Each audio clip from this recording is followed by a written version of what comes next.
What do you miss the most? This is the question that the New York Times asked readers back in April. The project was called When Life Felt Normal. And people submitted photos and videos, mostly of just hanging out, just spending time together. One video captured a moment in a Brooklyn subway after a Celine Dion concert. The trains were delayed, the crowds were packed in there, and instead of being frustrated by the circumstances, people simply broke out in song. A beautiful moment when life felt normal. And what is normalcy supposed to look like? Rosh Hashanah presents a message to us. Hayom Harat Olam, today is the birthday of the world. On this day, we celebrate the moment that mankind was created. We celebrate our presence in the world, the responsibility that we have to it. And in understanding our responsibilities, listen to this very succinct and beautiful insight of the Ramchal, Rabbi Moshe Chaim Luzzatto, writing in Italy in the 18th century. He wrote, Hinei hatachlit b'vriyah, haya lahativ metuvo yitbarach lezulato. God's purpose in creation was to bestow of His good to another. That means chesed. The world is here for kindness, so that God could share the goodness and the blessing that is God with the creations without this essential need to do good. To share good, to share blessing. We're not here. We don't exist. At the core of the world's creation is kindness, is sharing. And if the world was created for kindness, if our lives exist because of this attribute, then kindness becomes our objective. It should be our normal. Anything good that we do must have kindness at its core. Take prayer, for example. If I sit in synagogue, if I open my siddur, my prayer book, and I pray only for myself, then what kind of prayer is that? The prayer book of the Arizal is prefaced with the words, Hareini mekabel alai mitzvat aseh shel v'ahavta l'reacha kamocha. Herewith I accept upon myself the positive commandment of love your neighbor as yourself. What does loving your neighbor have to do with the siddur, with the prayer book? It has everything to do with prayer. If I don't pray for you, then what good are my prayers for me? That also explains why in so many machzors, they print the greeting that we offer each other at the conclusion of services at Rosh Hashanah. We say, L'shana tova tichatevu v'techatemu. May you be inscribed and sealed for a good year. And it's a strange thing for a holiday greeting, something so informal, to be included as part of the prayer book. You know, the weekday siddur, it doesn't say after services you should say Boker Tov, you should say good morning to each other. On the Shabbat prayer book, it doesn't say Shabbat Shalom at the end of service, but in the high holiday prayer book, it tells us exactly how to greet one another. And one explanation for this is because when I say to you, be written, inscribed, and sealed in the book of life, that's actually my own prayer. That's an extension of my prayers, because if I've prayed only for myself and I haven't prayed for your well-being and for your success, then the prayers and dreams I have for myself are incomplete. Kindness to others is at the core of even something as personal as prayer. It's also part of charity, for example. It is, unfortunately, possible to do something even as magnanimous as charity without kindness. Rabbi Dr. Abraham Twersky wrote about something that his mother told him that made an impact. She said that when he was a small child and he took his first steps, there happened to be a lot of people in the room. And everyone saw this little boy, a cute little boy, take his first steps and stumble and stagger across the room. And of course, everyone's happy. They clapped their hands and they said, Das Kind geht, the child is walking, how wonderful. And there happened to be a meshulach, a charity collector, who was there in the room. And this charity collector said something so profound. He said, I'm sure that when I began to walk as well, my parents and everyone were happy too. But today, when people see me walking towards them and knowing that I'm asking them to give charity, they're not happy at all. Rabbi Twersky wrote, my mother would say when a child begins to walk, the parents should pray that people should always be happy when they see him or her walking toward them. This charity is a mitzvah of kindness. What an opportunity, what a blessing to give. In the Torah, there are only two people whom the Torah refer to with the word tzaddik, or righteous. The first is Noach. It says, Noach ish tzaddik. Noach was a righteous person.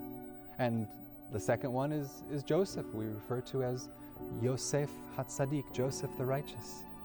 What's the common denominator between these two people who are called righteous? They were both busy feeding others. Noah took care of the animals in the ark, and Joseph made sure that the Egyptians had food during the years of famine.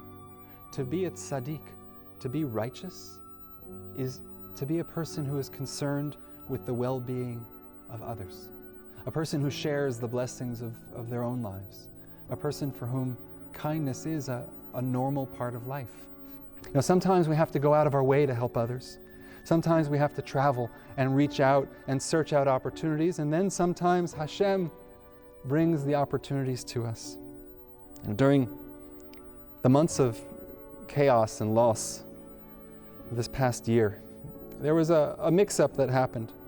It was in early April in New York City, and Moshe Grunwald, a Holocaust survivor, had passed away.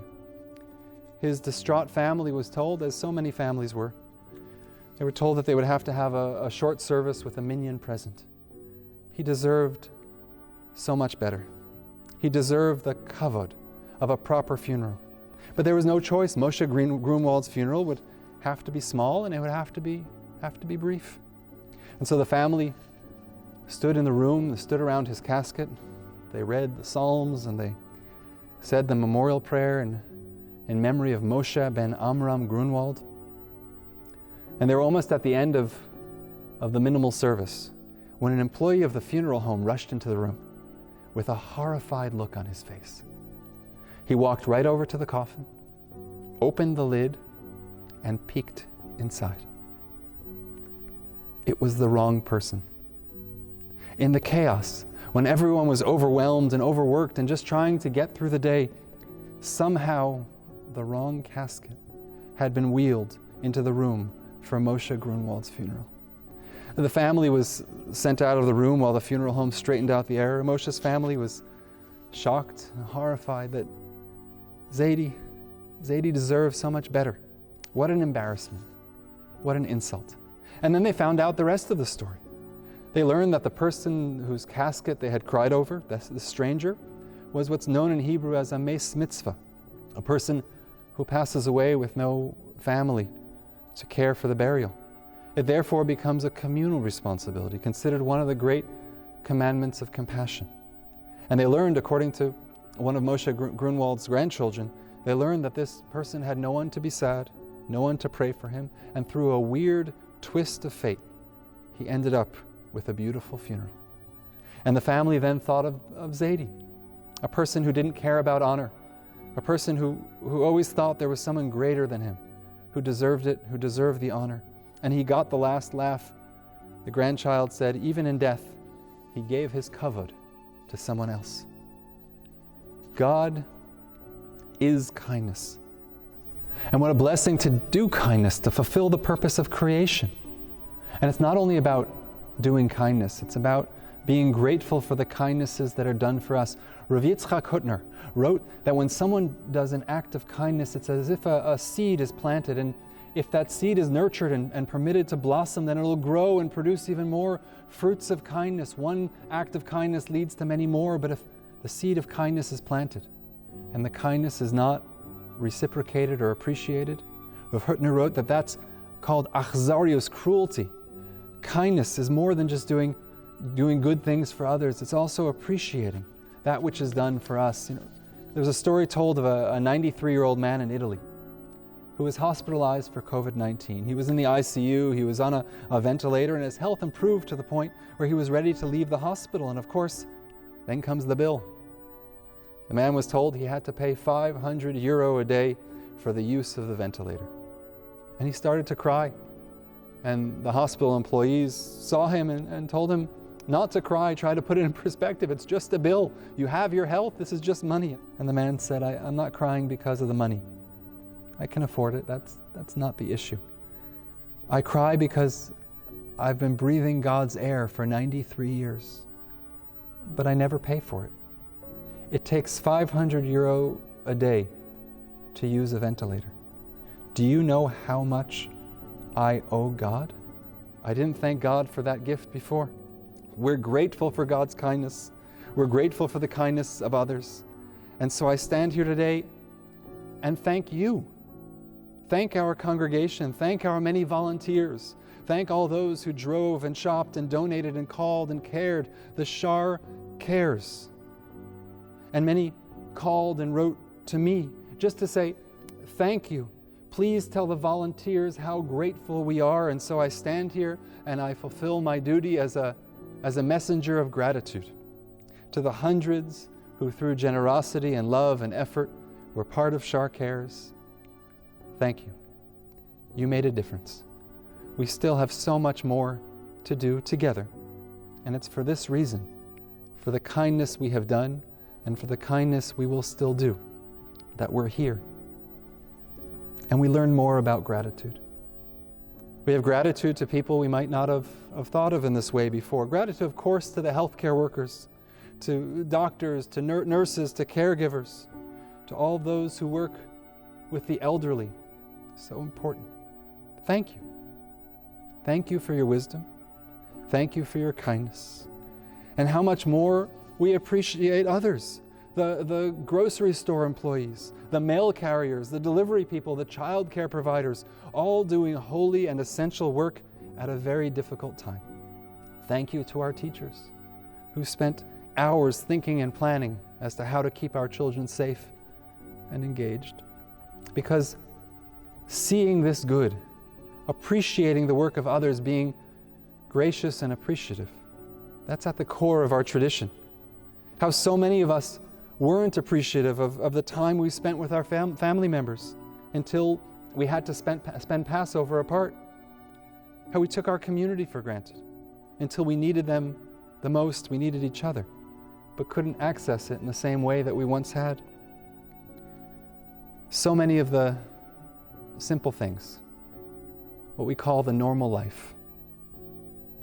And I'll tell you one other thing that I miss, but I'll tell it with a story.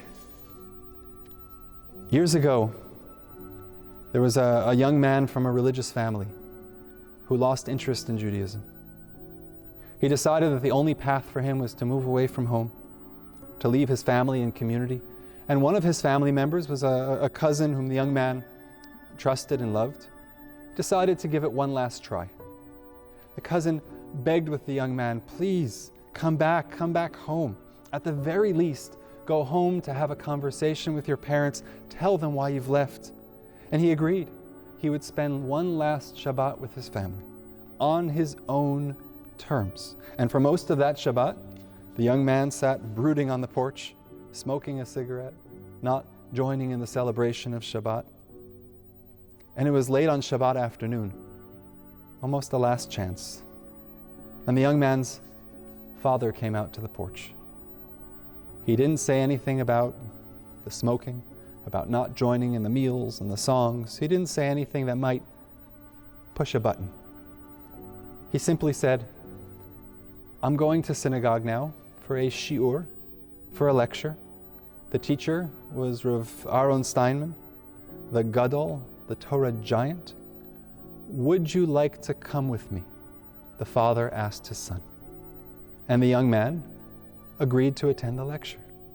And after the lecture, the father said, maybe we'll go over and talk to the rabbi for a moment.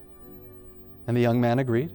And in introducing his son, the father mentioned that the son was no longer observant, no longer connected to the faith or to the family. And the rabbi started asking questions. How long have you not been observant, he said. 2 years, the son answered. And during that time, asked the rabbi, did you ever think about doing tshuva? Did you ever think about returning to your faith? Well, yes, a few times. How many? Maybe 4. And on each of these 4 occasions, for how long did you think about it? Well, for about 10 minutes each time, I guess, the young man said. So it adds up to a total of about 40 minutes over the last 2 years that you had holy thoughts of repentance. Do you know the teaching that in the place where a penitent stands, even the most righteous can't stand?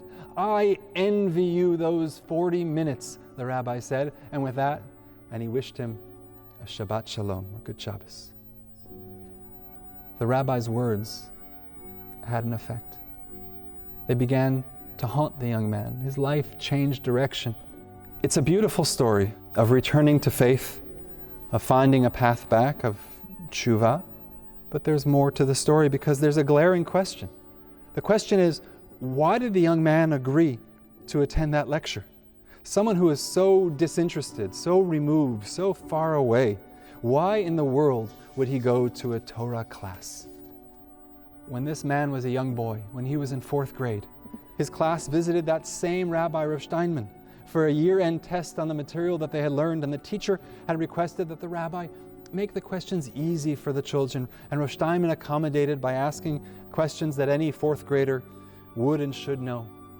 And every child, in turn, received a candy from the rabbi upon answering the question.